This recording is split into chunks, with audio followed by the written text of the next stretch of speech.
me where I'm from, I immediately answer India. Both my parents are Indian, therefore the nationality that I identify with is India.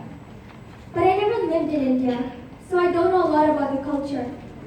I don't speak any of the national languages, so it's hard for me to connect to the culture. And I grew up in Dubai, so I don't know the intrinsics of the culture. So whenever I'm in India and someone asks me where I'm from, I don't always reply India. Sometimes I say Dubai, because this was a city that I was born in and brought up in. Living abroad and being an expat has made it extremely hard for me to connect to my culture. Being an expat has resulted in a figurative and physical disconnect from my culture. I have the fortune of living in a country where the majority of citizens are from my home country. So not everyone is as fortunate as me. I have been studying in an international school for 11 years now, and every year we celebrate International Day. When I was younger, we had a Russian girl in my grade, and every year on International Day, during the performances, she would get up onto that stage, and alone, she would dance. At that time, she was one of the only Russian students in our school, and it wasn't a nationality greatly represented in the UAE, but she still found a way to engage with her culture, to keep it alive and close in her heart. Everyone has a place where they belong, and some place they call home. Home isn't always a place per se.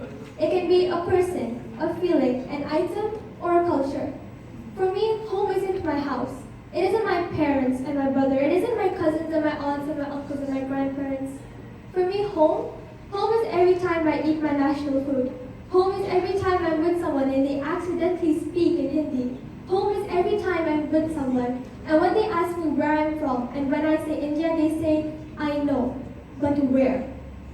For those of you not familiar with India, India is a huge country with 29 states and 22 official languages with many more dialects.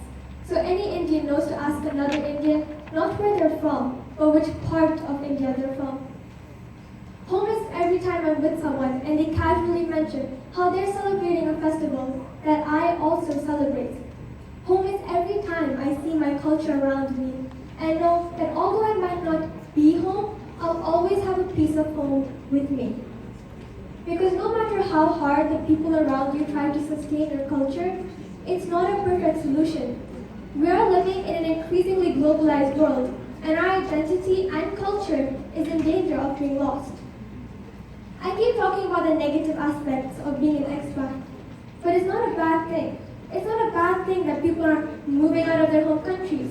It's not a bad thing that extended families don't live together. It's not a bad thing that people are marrying others outside of their own culture.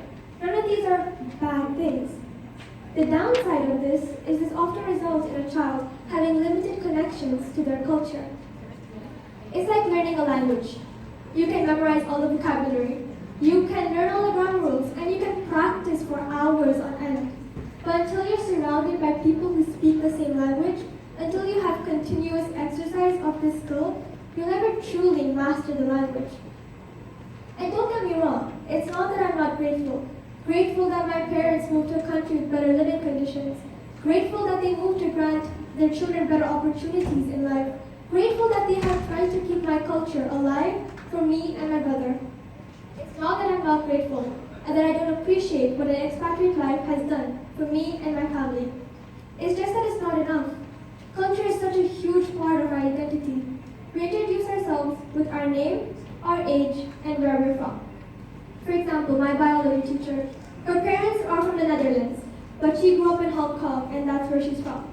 An acquaintance, she looks Indian, but she's a quarter Singaporean and she grew up in Singapore, so that's where she's from. An old friend, she's Indian but has a Canadian passport, so she's Canadian Indian. A new friend, she's from Texas, not Pakistan. And kids all around the world, they don't know where they're from because they're third culture kids. Culture is a huge part of our identity, and if we don't work to preserve it, we're in danger of losing it. So while living abroad is great, it leads to better job opportunities, a better lifestyle, a better childhood for your kids, it also means you lose your identity. Thank you.